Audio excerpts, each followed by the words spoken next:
Aleluia. Deus é bom, sua misericórdia dura para sempre. Eu queria te convidar a abrir o texto bíblico de João, Evangelho de João 16, 33. Hoje nós teremos batismos. 20 pessoas vão descer as águas do batismo. Amém. Os familiares já estão, alguns estão aqui, outros estão já se dirigindo para o local. Amém. Evangelho de João, capítulo 16, versículo 33. Amém. Quero informar, enquanto os irmãos estão aí lendo os textos bíblicos, que nós começamos o trabalho dos setores, ainda que com uma região tendo a primazia, tendo o primeiro lugar. Nós pessoalmente começamos a visitar esses lugares. Essa semana tivemos 2 locais de visitação da região do setor 10, que está sendo dirigido pelo irmão Luiz Fernando e pela Rossana. Então, pessoalmente, nós temos nos dirigido a essas casas, a essas células, abençoado, orando por essas famílias. E o nosso desejo é, em pouco tempo, até o final do ano, conseguir visitar todos os setores já organizados, estabelecidos, porque queremos que toda a igreja seja assistida em todos os 12 setores, que todas as famílias estejam, na medida do possível, inseridas num contexto de célula, recebendo ali cuidado, discipulado, pastoreamento e as direções que o Senhor tem para a nossa vida nesse ano. Evangelho de João, capítulo 16, versículo 33. Esse texto você precisa decorar, tá bom? Estas coisas vos tenho dito, para que tenhais paz em mim. No mundo passais por aflições, mas tende bom ânimo. Eu venci o mundo. Eu gostaria que você repetisse após mim. Estas coisas vos tenho dito, para que tenhais paz em mim. No mundo passais por aflições, mas tende bom ânimo. Eu venci o mundo. Amém. Querido Pai, nesse momento que estamos aqui, devotados a este ministério da palavra, pedimos que Teu Espírito Santo nos auxilie mais uma vez, derramando sobre nossas vidas toda a graça, toda a capacidade de falar, mas a capacidade também de ouvir, com o ouvido espiritual, com o coração dilatado, porque queremos que o Senhor tenha algo de especial para a nossa vida. E a nossa vida não será mais a mesma a partir do momento em que temos a convicção de que o Senhor falou ao nosso coração. Quero entregar esse momento como parte deste culto que te oferecemos, incluindo o louvor, o elogio, a adoração, o reconhecimento, porque só o Senhor é digno, em nome de Jesus. Amados, nessa manhã eu gostaria de falar sobre resiliência. Essa é uma palavra que tem sido usada e cada vez de uma forma mais frequente. Porque resiliência significa, no sentido físico, propriedade de um corpo de recuperar a sua forma original após sofrer choque ou deformação. Então, resiliência é a propriedade de um corpo de recuperar a sua forma original depois de sofrer um choque ou deformação. Os biólogos têm usado muito essa palavra no contexto ambiental, especialmente analisando a natureza depois de determinados fenômenos, como tsunami, como tempestades, como terremotos, como desmatamento. O efeito, o impacto que esses eventos provocam sobre a natureza e a capacidade da natureza se recompor. Como é que a natureza se recompõe depois de um desmatamento, depois de um terremoto, depois de tsunami? A gente viu há pouco tempo aquele tsunami ali que, enfim, em vários lugares do mundo nós temos tido terremotos. E como esses países têm se organizado depois de crises como essa? Como é que eles têm voltado à vida? E esse termo, então, passa a se tornar muito comum no nosso meio. E principalmente quando nós vamos mais para o lado psicológico também, e começamos a analisar como é que as pessoas retomam a vida depois de determinados impactos, que não são situações sobre a natureza, mas é sobre a natureza humana. Como é que você reage depois de uma perda? Como é que você reage depois de um desemprego? Como é que você vai recompor a sua vida depois de uma doença, de uma enfermidade, depois de uma situação de amputação de um membro, né, do seu corpo? Como é que você vai reagir? Será que você vai ter essa capacidade de resiliência para retomar a vida após esses fenômenos? No sentido figurado, significa a capacidade de superar, de recuperar de uma adversidade, e que você possa aplicar isso no teu coração. Há pelo menos 4 características de alguém que se propõe a ser resiliente. Entendendo que nós dependemos da graça do Senhor, entendendo que nós dependemos do amor, da palavra, dos princípios de Deus, da ação de Deus em nossa vida, para que essa recomposição possa ser feita a contento. Eu queria te convidar a abrir o texto de Filipenses, capítulo 4, de 11 a 13. Filipenses 4 é a primeira característica sobre a qual gostaríamos de falar alguns minutos. Filipenses 4, de 11 a 13. Enquanto você está achando, o texto de João nos diz: no mundo tereis aflições. Então você vai precisar dessa resiliência, porque no mundo teremos aflições. No mundo teremos situações que querem nos humilhar, nos afligir, tirar a nossa provisão, tirar a nossa paz. E Ele não garantiu vida boa para ninguém, mas Ele garantiu uma coisa: que nele teríamos paz, que em Cristo teríamos um porto seguro, um lugar estável, um lugar de tranquilidade. Nele, no mundo, no contexto do mundo em que vivemos, vamos sofrer abalos. Então precisamos entender como nos recompor em Cristo Jesus. Em Filipenses capítulo 4, de 11 a 13, a Bíblia nos diz, Filipenses 4, de 11 a 13: digo isto não por causa da pobreza, porque aprendi a viver contente em toda e qualquer situação. Tanto sei estar humilhado, como também ser honrado. De tudo e em todas as circunstâncias já tenho experiência, tanto de fartura como de fome, assim de abundância como de escassez. Tudo posso naquele que me fortalece. Todo mundo já conhece esse texto de cor. Vamos lá, Filipenses 4,13. Tudo posso naquele que me fortalece. Entendemos que Paulo está dizendo: já passei por experiências, tanto de fartura quanto de escassez. Sei ter e sei não ter. De tudo já tenho passado como experiência na minha vida. Mas algo que me chama a atenção está no versículo 11. Digo isto não por causa da pobreza, porque aprendi a viver contente. Diga, aprendi a viver contente em toda e qualquer situação. Se você quer ser resiliente, você precisa ter controle das tuas emoções.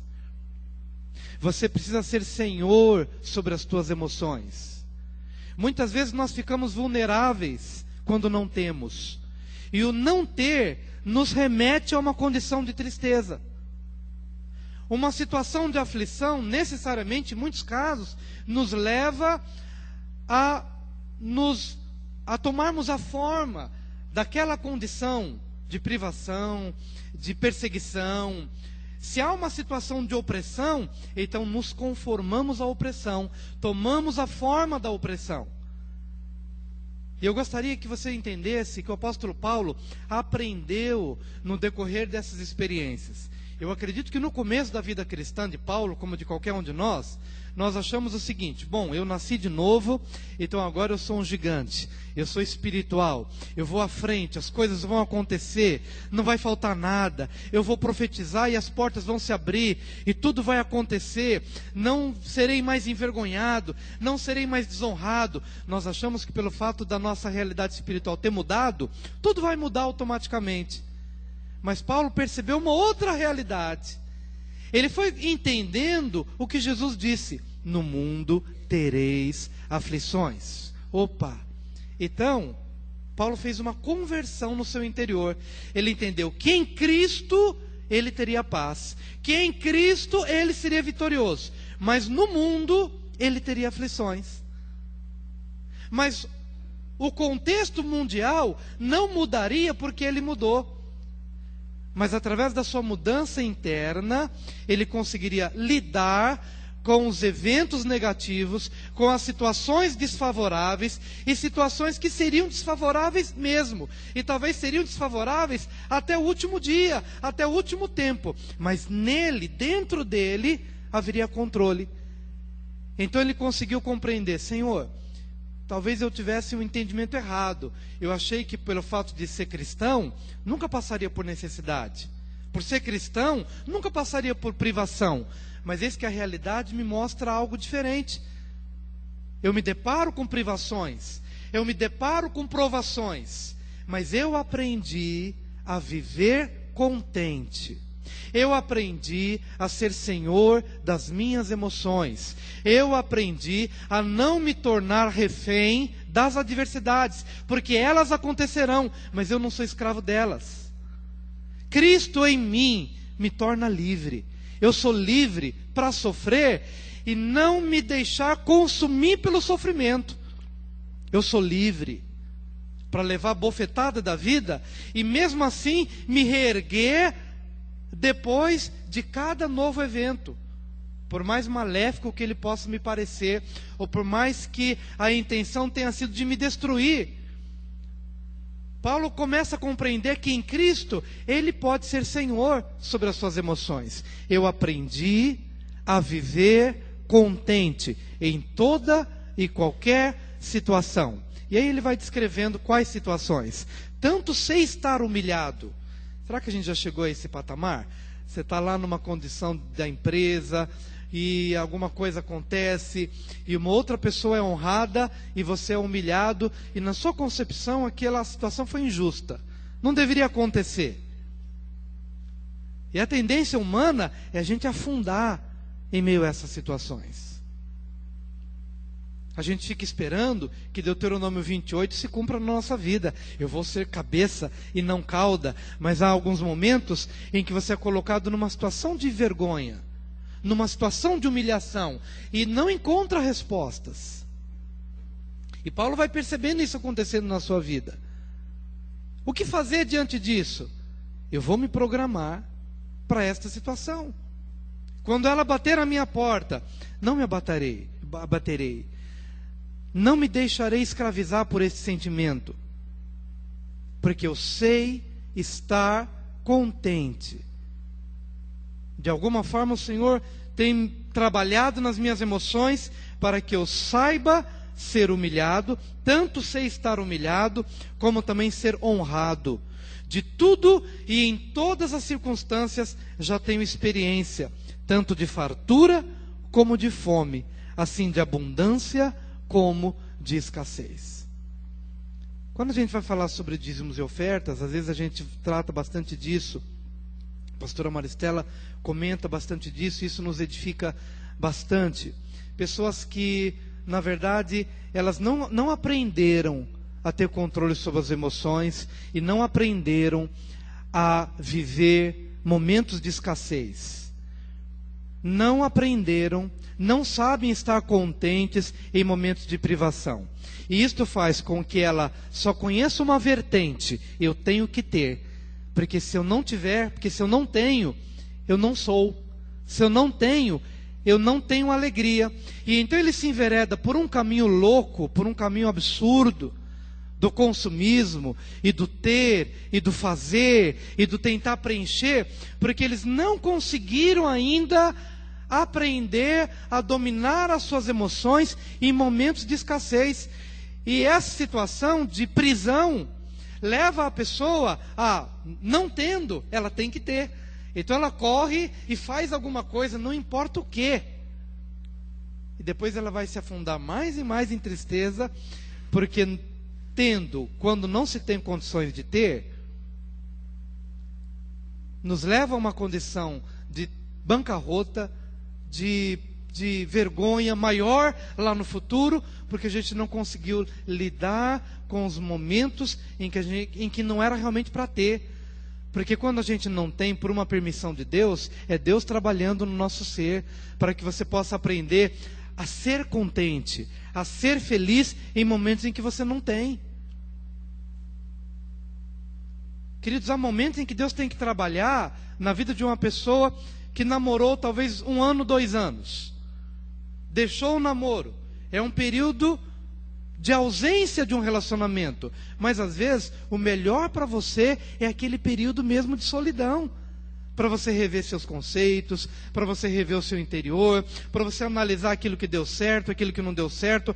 Mas há pessoas que não conseguem não ter, então sai de um relacionamento, não está preparado para outro, e mergulha no outro, e quebra a cara de novo, e depois mergulha num terceiro, porque ele não aprendeu a não ter. Ele não tem controle sobre as suas emoções, não tem controle sobre a sua vida.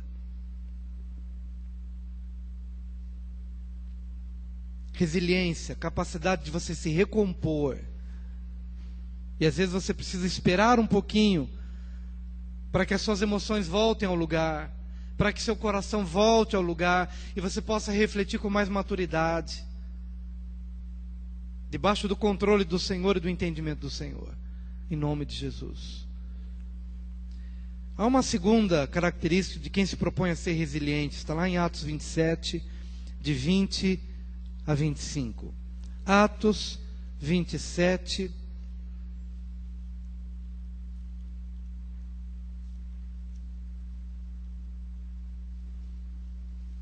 de 20 a 25.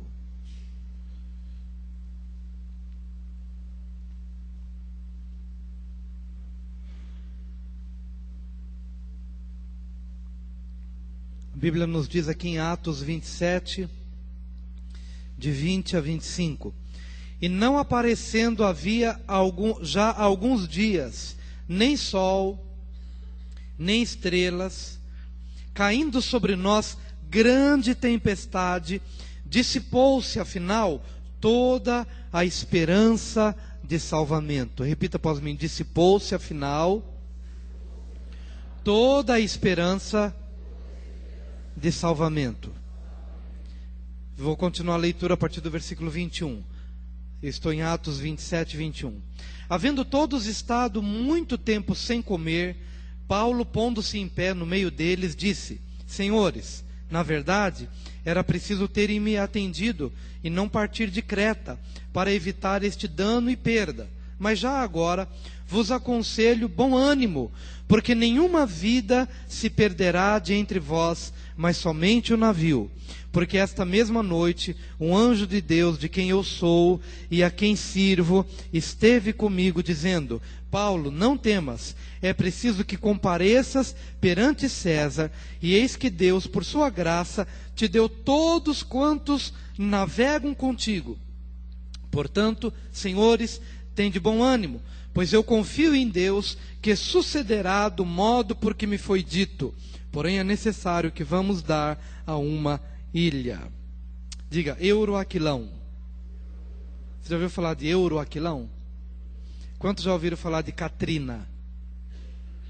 Já ouviram falar, né? Katrina, nunca ouviram falar? Oi? Já ouviram, né?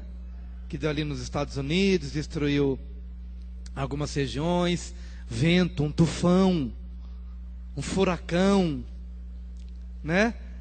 Ventos fortes. Quando já ouviu falar de El Niño? Já ouviram falar também?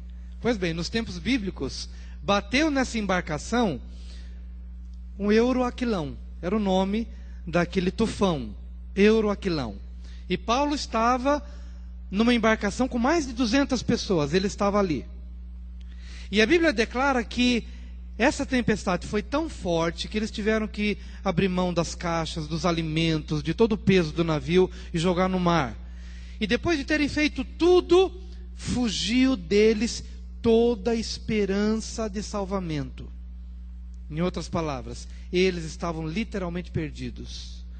Eu não sei quantos euroaquilões têm passado pela sua vida, de maneira a tirar de você, a roubar da sua alma toda a esperança de salvamento, toda a esperança de livramento.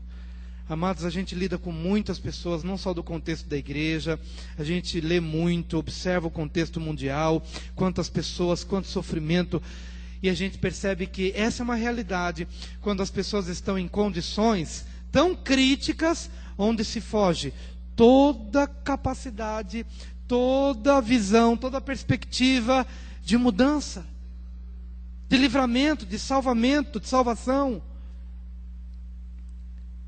Mas nesse momento, queridos, nós precisamos ter uma outra característica do resiliente, que é a característica da sensibilidade espiritual. Porque quando se esgotam as alternativas e as possibilidades humanas, Deus há de me falar algo. Deus há de ministrar o meu coração. Há alguém que está vendo além, muito além dos euroaquilões que me impactam, que incidem sobre a minha vida. Há alguém. E é interessante que quando chegou esse momento, queridos, onde não havia mais nenhuma alternativa, e Paulo lá com seus botões pensando: Deus, o Senhor me coloca aqui no meio do mar, com mais de 200 pessoas, com o propósito de me fazer chegar do outro lado, para que eu testemunhe, e de repente esse turbilhão, essa condição, vem para me matar e matar aos meus que estão nessa embarcação. E com certeza naquele momento Paulo se submeteu a Deus. Deus, o que tu me falas? Querido, eu queria que nessa hora você começasse a pensar sobre essa condição de você se colocar diante de Deus, para que Deus te fale, para que Deus te aponte uma direção, para que o Senhor fale ao teu coração. Porque naquela noite um anjo chegou para Paulo e falou: Paulo, não temas, porque importa que você chegue do outro lado e você testemunhe às autoridades, importa que você vá, e eu estou dando todas as pessoas que estão com você, nenhuma destas pessoas vai sofrer a morte, todos eles vão conseguir chegar do outro lado. Paulo, apenas fica firme. E então Paulo, diante daquela palavra espiritual, ele conseguiu se levantar e pedir ao pessoal: gente, vocês estão há muito tempo sem comer, comam alguma coisa, porque nenhum fio de cabelo de vocês será tocado. Mas como ele conseguiu se reerguer em meio ao euroaquilão? Uma palavra de Deus no seu coração. Uma palavra de Deus no seu coração. E às vezes, querido, você não vai ter absolutamente mais nenhuma outra coisa a não ser um testemunho interior no teu coração. Uma palavra de Deus no teu coração. Você não vai ter mais nada. Algum desses dias atrás, alguém orou por mim e eu entendi o que Deus estava querendo me falar. Colocou a mão nos meus ouvidos e estava orando, ali buscando a Deus, buscando acerca de algumas coisas. E então, essa irmã chegou e tampou os meus ouvidos, e ela falava e eu conseguia ouvir o que ela estava dizendo, que o Espírito Santo de Deus estava dizendo: eu te dou a capacidade de ouvir somente a voz de Deus. E eu entendi o que ela quis dizer com somente a voz de Deus, porque era um momento em que muitas vozes se fariam ouvir. Era um momento, e momento recente, em que era muito comum alguém chegar e dizer: olha, outra pessoa chegar e dizer: olha, ou alguém chegar: é isso, outra pessoa dizer: não é isso. E muitas palavras viriam, e eu teria que ter o discernimento para saber qual é a voz de Deus. O que Deus me fala nesse momento? Amém? Se você quer ser resiliente, se você quer reagir e voltar ao formato original, depois de um baque, depois de um impacto, depois de um euroaquilão, você precisa se determinar a aperfeiçoar a sua sensibilidade espiritual, andar mais com Deus, andar mais na dependência de Deus, orar mais, depender mais dEle, para ouvir o que Ele fala. Em nome de Jesus.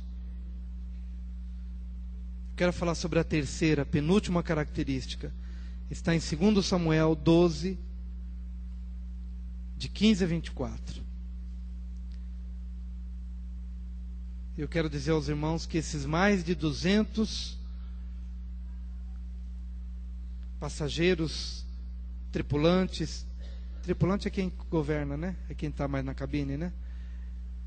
Todos os que ocupavam aquela embarcação, mais de 200 foram salvos. Uns conseguiram nadar, outros conseguiram se segurar nas tábuas, nos destroços do navio, porque o Euroaquilão foi violento, mas a Bíblia diz que todos se salvaram por causa de uma palavra. Uma palavra. Mas há uma terceira característica, segundo Samuel 12, de 15 a 24. Segundo Samuel 12, de 15 a 24. Segundo Samuel 12, de 15 a 24. Então Natã foi para a sua casa. E o Senhor feriu a criança que a mulher de Urias dera à luz a Davi, e a criança adoeceu gravemente. Buscou Davi a Deus pela criança, jejuou Davi, e vindo, passou a noite prostrado em terra. Então os anciãos da sua casa se achegaram a ele para o levantar da terra, porém ele não quis e não comeu com eles. Ao 7º dia morreu a criança, e temiam os servos de Davi informá-lo de que a criança era morta, porque diziam: eis que estando a criança ainda viva, lhe falávamos, porém não dava ouvidos à nossa voz. Como, pois, lhe diremos que a criança é morta? Porque mais se afligirá. Viu, porém, Davi que seus servos cochichavam uns com os outros, e entendeu que a criança era morta, pelo que disse aos seus servos: é morta a criança? Eles responderam: morreu. Então Davi se levantou da terra, lavou-se, ungiu-se, mudou de vestes, entrou na casa do Senhor e adorou. Depois veio para sua casa e pediu pão. Puseram-no diante dele e ele comeu. Disseram-lhe seus servos: que é isto que fizeste? Pela criança viva jejuaste e choraste, porém depois que ela morreu, te levantaste e comeste pão. Respondeu ele: vivendo ainda a criança, jejuei e chorei, porque dizia: quem sabe se o Senhor se compadecerá de mim e continuará viva a criança. Porém agora que é morta, por que jejuaria eu? Poderei eu fazê-la voltar? Eu irei a ela, porém ela não voltará para mim. Então Davi veio a Betseba, consolou-a e se deitou com ela. Teve ela um filho, a quem Davi deu o nome de Salomão, e o Senhor o amou. A terceira capacidade do resiliente, ou característica, é a decisão, é a capacidade para decidir deixar o luto. Diga para o seu vizinho: capacidade para deixar o luto. Diga isso para ele. Aleluia.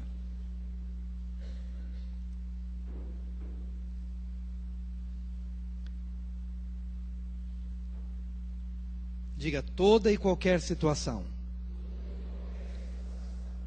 Perceberam que na passagem anterior todos se salvaram? Amém. Mas na passagem atual, um morreu.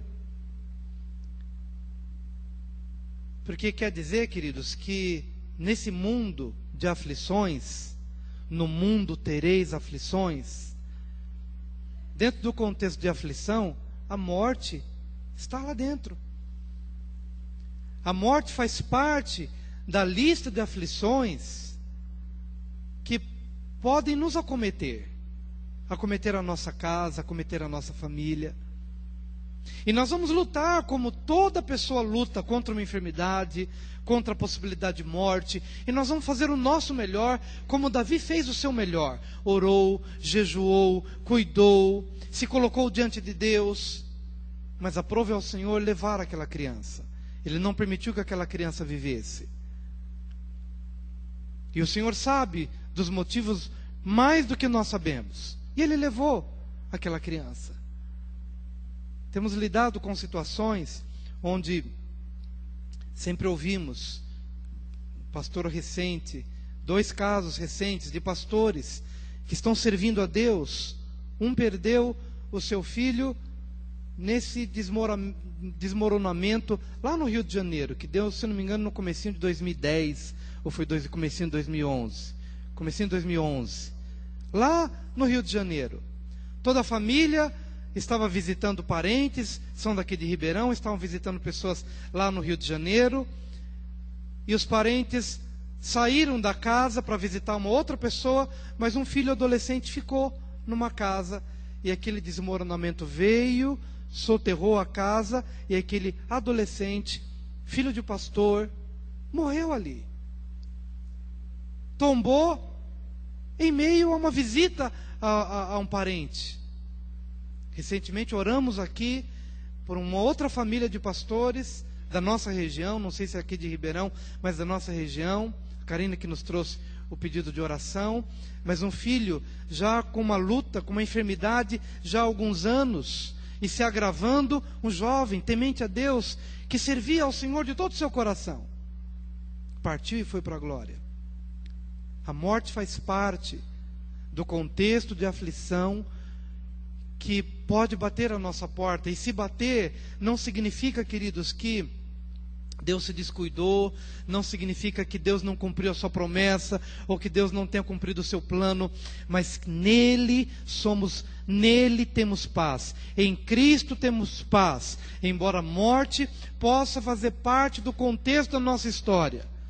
Mas, queridos irmãos, Davi, embora tenha feito o seu melhor, orou, jejuou, clamou, mas quando ele soube que a criança de fato tinha morrido, ele se reergueu. E eu acredito que esse ato de Davi, para ele, pôde ser imediato. Para algumas pessoas é mais demorado, porque cada um é cada um.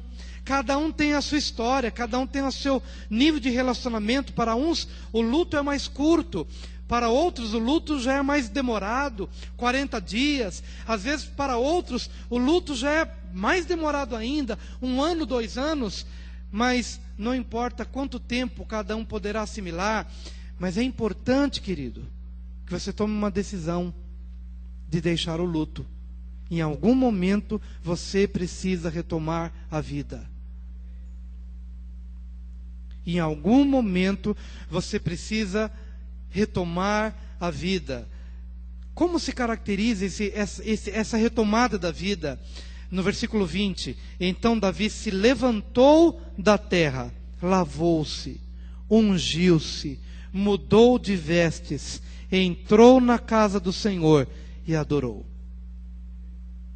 Eu acredito que de uma forma central para essa retomada da vida, algo que Davi teve que ter no seu coração de uma maneira clara, para poder entrar na casa do Senhor e adorar, é reconhecer que aquela morte estava dentro do controle de Deus. E se Deus quis levar aquela criança naquele momento, daquela forma, daquela hora, o Senhor deu, o Senhor tirou. Louvado seja o nome do Senhor. Ele se levantou da terra, ele se cingiu, ele se lavou, ele mudou as suas vestes, ele entrou na casa do Senhor, colocou ali o seu coração diante de Deus e atribuiu a ele o senhorio de todas as coisas, do ter e do não ter, da vida e da morte, do ganho e da perda. Entrou na casa do Senhor e adorou. E com isso, queridos, ele reconheceu firmemente no seu coração de que é o Senhor que é Senhor sobre todas as coisas, não eu. Eu posso dar o meu melhor e vou continuar fazendo o meu melhor, mas terei condições de levantar as minhas mãos quando o meu melhor Deus viu, honrou, mas a despeito disso Ele quis fazer uma outra coisa. Ele é Senhor sobre todas as coisas. E eu sei que para isso, meu amado, você precisa dessa graça da parte do Senhor. A graça de você se levantar da terra, a graça de você se lavar, de você se ungir, de você se perfumar, de você trocar as suas vestimentas, de você entrar na casa de Deus e dizer: Senhor, Tu és Senhor da minha vida, toma esta grande perda, tu conheces o meu coração, tu sabes do quanto eu estou sofrendo, mas eu submeto a ti o meu sofrimento, submeto a ti a minha saudade, o meu choro, submeto, e eu te adoro, eu te adoro. Naquele momento Davi disse, eu não poderei trazê-la, mas eu vou ao encontro dela. Eu não posso trazer a criança de volta, mas eu viverei os meus dias, e quando terminar a minha lida terreal, eu subirei para a vida celestial e vou ao encontro dela. Davi tinha consciência de que não podia trazê-la de volta, mas que ele estava a caminho dela. Para seguir ao caminho dela, Davi tinha que continuar vivendo.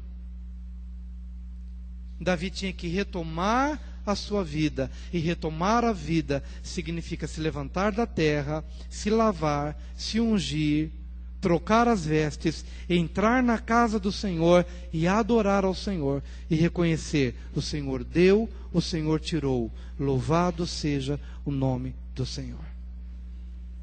Eu sei que falar isso, fora desse contexto de perda, embora nós também vivemos experiências de perda na nossa casa e na nossa família, mas eu sei que dependendo do nível de proximidade, se sofre mais ou se sofre menos, se experimenta um luto mais curto ou um luto mais longo, mas importa que você tenha a capacidade em Deus para deixar o seu luto e retomar a vida, por amor a você mesmo, por amor às pessoas que ficaram, porque a mensagem que nós passamos quando a gente não larga o nosso luto, é que a única pessoa importante para a gente é aquela que se foi, e que ninguém mais é importante, que nenhuma outra pessoa que ficou é tão digna da minha alegria quanto a pessoa que partiu. Eu preciso retomar a vida, por amor a mim mesmo, por amor às pessoas, mas acima de tudo, por honra a Deus, que faz todas as coisas de acordo com a sua vontade perfeita. E a última característica do resiliente, Gênesis 49, versículo 19.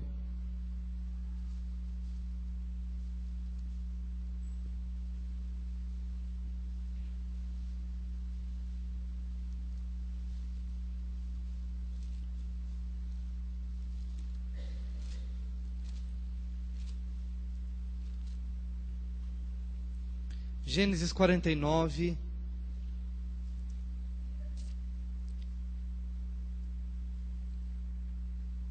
versículo 19. Gade, uma guerrilha o acometerá, mas ele a acometerá por sua retaguarda. Repita após mim. Gade, uma guerrilha o acometerá, mas ele a acometerá por sua retaguarda. Essa foi uma palavra de bênção dirigida por Jacó a um dos seus 12 filhos. Para um ele deu terras, ele deu animais, ele deu rios, deu propriedades, a outro deu isso e aquilo outro, a outro deu mais e mais coisas, mas a Gade lhe deu uma palavra de superação. Eu não estou te dando ouro, nem prata, nem gado, nem animais, nem terras, nem propriedade. Não vou te dar nada disso. Mas eu vou te dar a capacidade de você se reerguer depois de cada investida do inimigo contra a tua vida. Querido, se eu tenho a capacidade de superação, eu nem preciso de uma palavra de bênção, de ouro, de prata, ou de campos, ou de nada. Por quê? Porque se eu tenho a capacidade de me reerguer, se eu tenho a capacidade de superar, eu tenho tudo. É ou não é? Quantos concordam comigo? Você é reprovado no vestibular numa ocasião, mas se você tem a capacidade de fazer de novo, e você tem a capacidade de fazer de novo, quantas vezes forem necessárias, o fruto dessa sua resiliência vai trazer para você amanhã o ouro e a prata. Porque você teve a capacidade de se reerguer após cada derrota, cada perda, Gade, eu não estou te prometendo nada, nem campos, nem ouro, nem prata. Uma guerrilha o acometerá, mas ele a acometerá na sua retaguarda. Você vai se reerguer dessa guerrilha, e vai atrás, e vai se superar, vai perder a primeira, mas vai ganhar a segunda. Ou vai perder algumas, mas vai ganhar no momento certo. E é interessante que essa pessoa, esse Gade, cresceu, teve filhos, e essa tribo cresceu com essa capacidade. E ela reaparece, para a gente encerrar, lá na frente, 1 Crônicas 12, versículos 8 e 14. Olha só como essa palavra de bênção na vida de Gade foi uma coisa que ele viveu, e ele passou para os filhos, e ele passou para os filhos dos filhos, e de repente uma tribo que aprendeu a apanhar e se reerguer, aprendeu a ser perseguida e a se levantar. Olha a característica dessa tribo. Deve ser a tua característica, deve ser o teu padrão de vida. 1 Crônicas 12, versículos 8 e 14. Com isso eu quero encerrar a ministração dessa manhã. 1 Crônicas 12, versículo 8, versículos 8 e 14.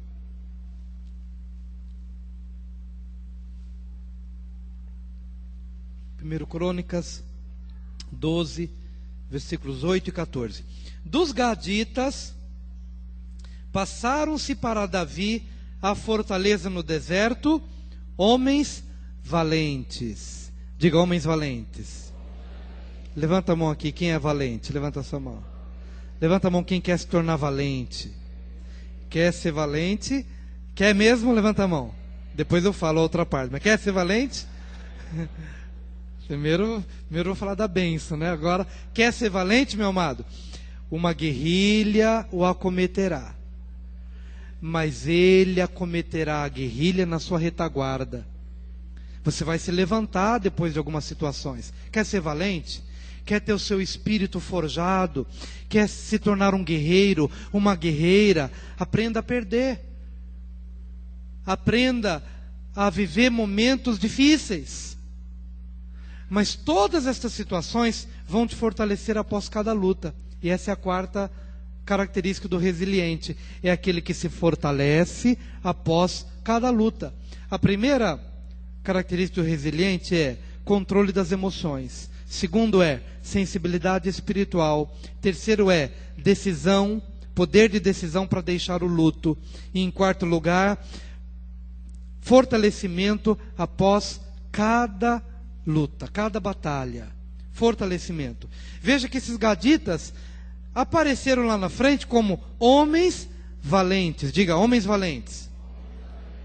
O texto diz, homens de guerra para pelejar. Diga, homens de guerra para pelejar. Em algumas traduções, essa frase está de maneira diferente. Homens de guerra para pelejar. Numa outra tradução diz, experimentados em toda sorte de batalha. Experimentados em toda sorte de batalha. Quem aqui já teve uma batalha financeira? Levanta a mão. Opa, essa é uma batalha. Quem já teve uma batalha familiar? Levanta a mão. Olha só, batalha familiar. Está ficando feliz com isso? Porque batalha financeira, batalha familiar. Podíamos falar tantas outras. Mas é isso, o gadita é experimentado em toda sorte de batalha. E você vai aprendendo, opa, já levei uma paulada na área financeira, mas eu vou me reerguer e vou assumir o controle. Já levei uma paulada na área familiar, me descuidei, opa, eu vou me reerguer e vou ser mais cauteloso, mais vigilante, mais sóbrio. Amém. Já levei uma paulada na área profissional. Não, vou agora me policiar, vou cuidar disso. Vou buscar novas estratégias, vou me reerguer após essa situação. Experimentados em toda sorte de batalha, armados de escudo e lança. Diga, escudo e lança. Com escudo você faz o que, querido? Você se protege. E a Bíblia no Novo Testamento fala embraçando sempre o escudo da fé, com o qual apagarei todos os dardos inflamados do maligno, do diabo. Eu vou levantar o escudo da fé, eu vou crer, a despeito do que dizem, a despeito das circunstâncias, eu vou crer. Escudo, mas também da lança. Eu vou arremessar essa lança, e eu creio que está muito associado também com a arma de guerra do Novo Testamento, que é a espada do Espírito. Eu vou usar a espada do Espírito, e eu vou viver a palavra, para que essa lança no território do inimigo possa me dar a vitória. Seu rosto era como de leões. Dá uma olhadinha para o seu irmão, veja se ele já está com o rosto de leão. Vê se ele tem rosto de leão.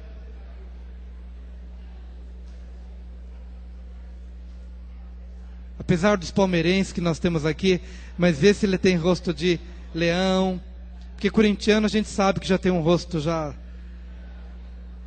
Mas não estou falando de time não, queridos. É o rosto do leão da tribo de Judá. Jesus.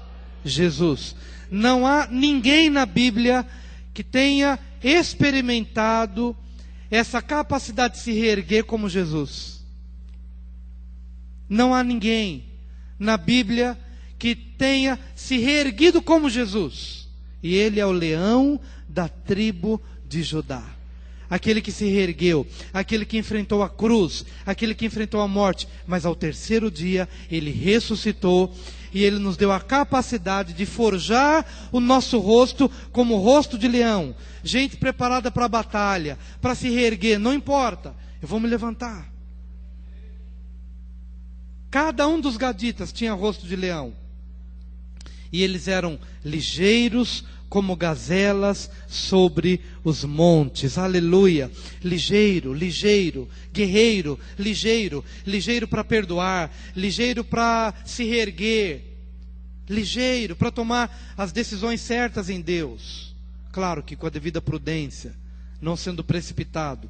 Ser ligeiro não é sinônimo de precipitação, mas ser ligeiro para se reerguer. Amém? E no versículo 14, para finalizar, estes dos filhos de Gade foram capitães do exército. O menor valia por 100 homens e o maior por 1000. Aleluia. Querido, se você for o menorzinho, mas com estas características, você já vai representar como 100 pessoas. O menor vale por 100. E o maior vale por 1000. Sabe por quê? Porque esses que se reerguem, esses que aprendem, eles agregam valores. Eles vão agregando valores. Agregam valores. O valor da fé, o valor da humildade, o valor da perseverança, o valor da obediência, o valor da longanimidade. Vai agregando valores da guerra, da batalha, mas ele se levanta, ele olha para Deus, ele aprende a ser humilde, porque talvez tenha apanhado por ser arrogante, prepotente. Então ele abre mão da arrogância, da prepotência, vai agregando valores da humildade, da fé, da perseverança, da sabedoria, da obediência. Agrega valores, de maneira que ele se torna alguém. Quando uma pessoa vale 100, o menor e o maior deles vale por 1000. Por 1000. Amém, queridos? Repita após mim.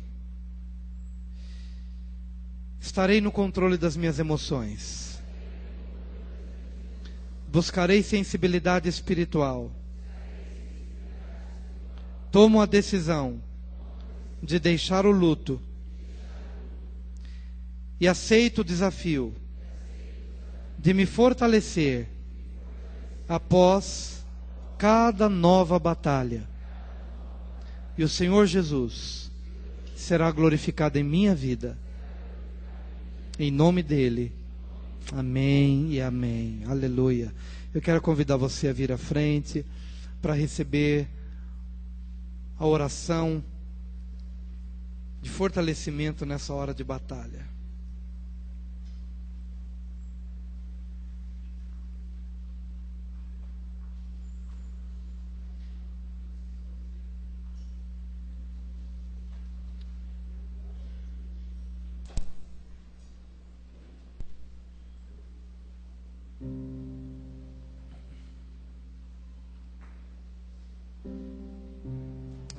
Jesus.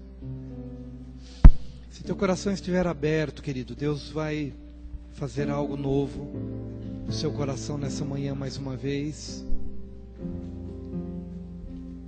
Se teu coração realmente estiver aberto, hoje vai ser um dia de mudança, hoje vai ser um dia de reerguimento.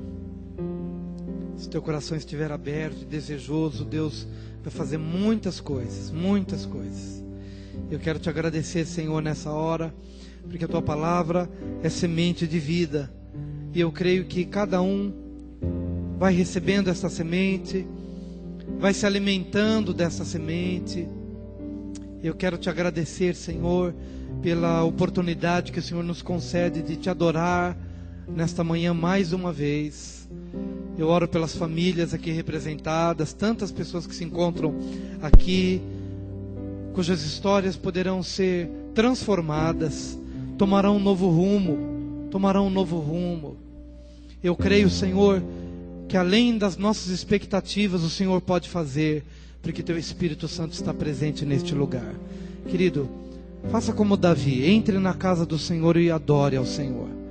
Talvez você não entenda exatamente o porquê que algumas coisas aconteceram, perdas, mortes, aflições, mas agora é a hora em que todos nós nos levantamos da terra,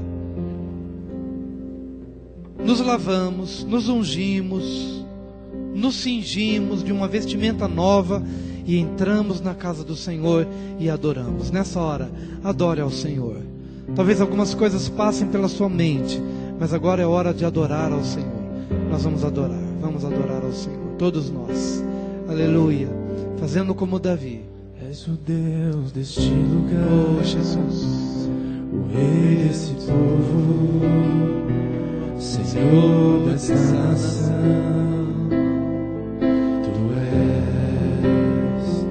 és a luz na escuridão, esperança ao perdido, a paz alcançado.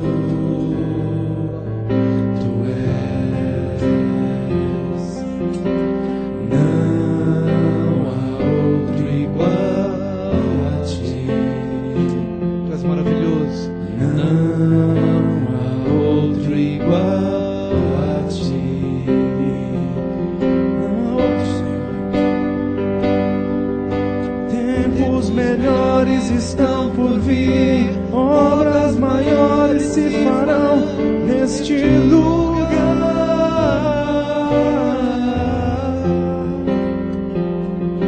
Tempos melhores estão por vir, obras maiores se farão neste lugar.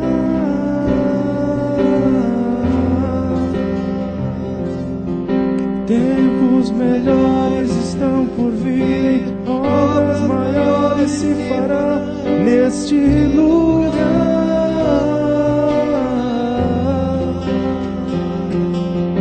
Tempos melhores estão por vir, obras maiores se farão aqui. Deixa a alegria do Senhor envolver o teu coração nessa hora, enquanto adoramos ainda, cantando este hino ao Senhor mais uma vez. Aleluia, És o Jesus. Deus deste lugar, o Rei deste povo, Senhor desta nação.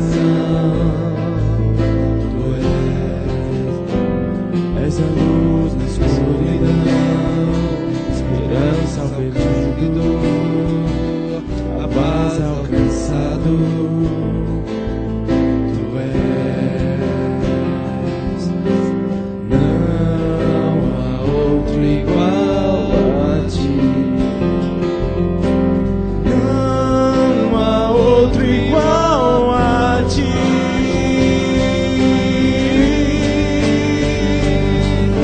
Tempos melhores estão por vir, obras maiores se farão neste lugar.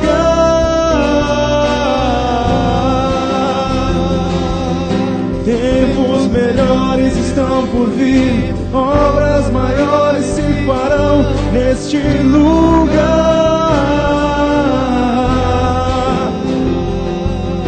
Tempos Tempos melhores estão por vir, obras maiores se farão neste lugar.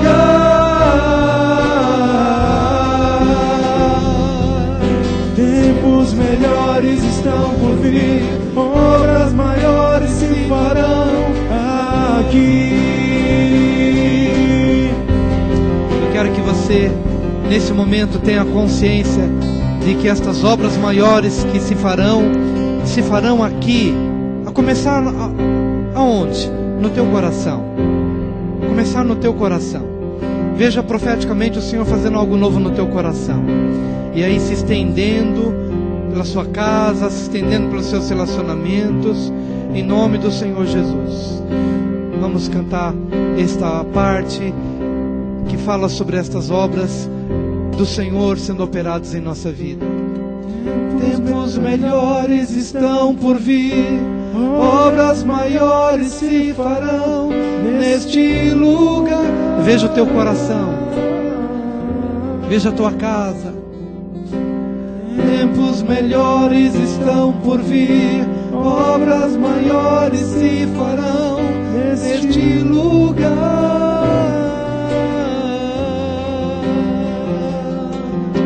Tempos melhores estão por vir, obras maiores se farão neste lugar.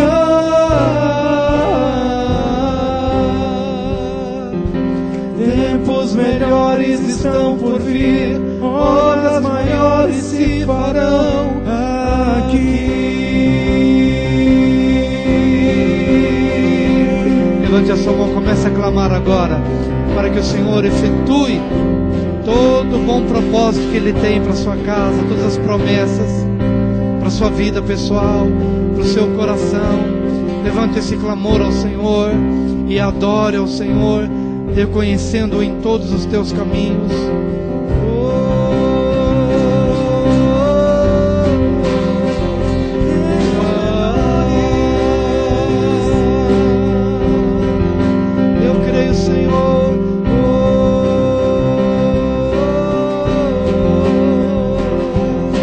Derrama da tua unção, do teu renovo sobre a tua igreja.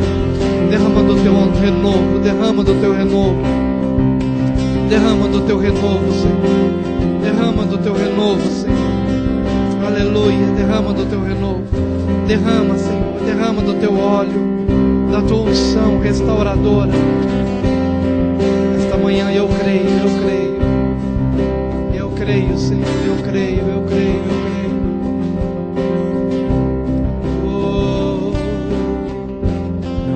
Creio, Senhor. Não há outro igual a ti. Aleluia, Jesus. Não há outro igual a ti. Não há outro. Não há outro igual a ti. Aleluia, Jesus. Não há outro igual a ti.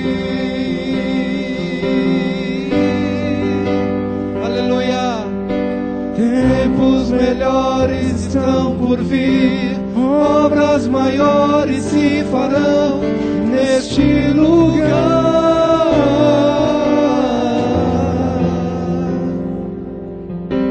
Tempos melhores estão por vir, obras maiores se farão neste lugar.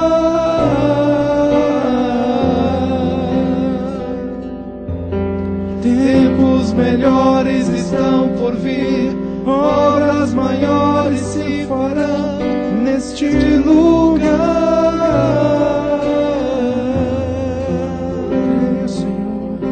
Tempos melhores estão por vir, obras maiores se farão aqui.